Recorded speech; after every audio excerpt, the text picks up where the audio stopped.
कहानी में आपका स्वागत है। वीडियो को लाइक एंड सब्सक्राइब करें। गांव के बाहर घने बरगद के पेड़ों के बीच एक पुरानी हवेली खड़ी थी, चंद्रमहल। दिन में वह बस एक टूटी फूटी इमारत लगती थी, लेकिन रात होते ही उसका रूप बदल जाता था। खिड़कियां अपने आप खुलती बंद होती, सीढ़ियों से किसी के चलने की आवाज आती और कभी कभी किसी औरत के रोने की धीमी सिसकियां सुनाई देती। गांव के बुजुर्ग कहते थे कि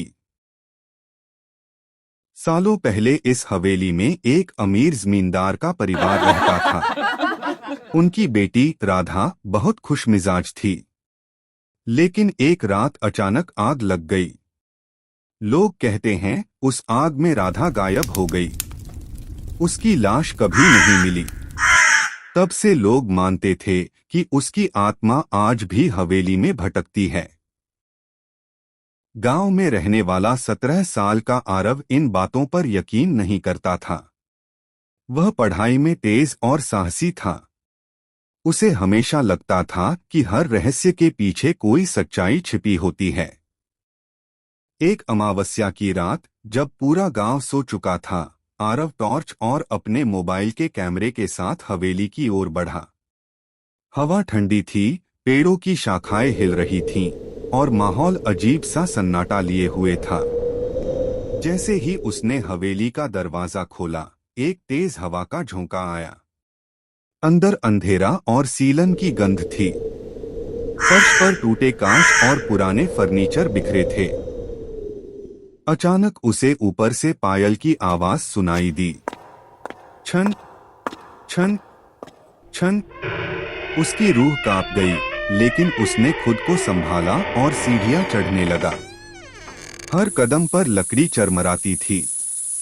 ऊपर पहुंचकर उसने देखा कि एक कमरे का दरवाजा धीरे धीरे हिल रहा है। कमरे के अंदर एक टूटा हुआ आईना था।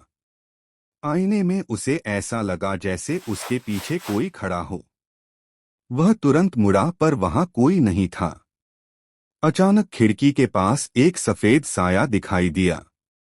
लंबे खुले बाल, सफेद साड़ी और झुका हुआ सिर। साया धीरे धीरे उसकी ओर बढ़ा। आरव की सांसें तेज हो गईं। उसने हिम्मत करके कहा,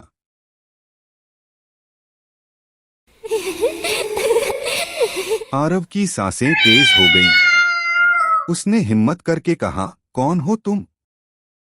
लोग मुझे भूत समझते हैं। मैं इस हवेली की देखभाल करती हूँ। सालों पहले मैं यहीं काम करती थी। उस आग में सब कुछ खत्म हो गया। तब से मैं यहीं रहती हूँ। लोगों के डर ने मुझे भूत बना दिया। आरव को समझ आया कि कई बार डर हमारी कल्पना से पैदा होता है। टूटा आईना, हवा की आवाज, खिड़कियों की हलचल, सब मिलकर एक कहानी बना देते हैं।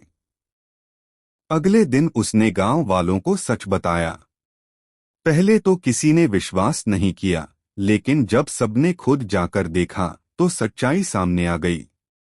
धीरे धीरे हवेली की सफाई हुई। उसे एक सामुदायिक केंद्र में बदल दिया गया।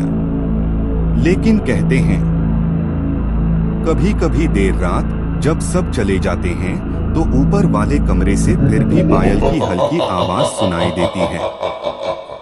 कोई नहीं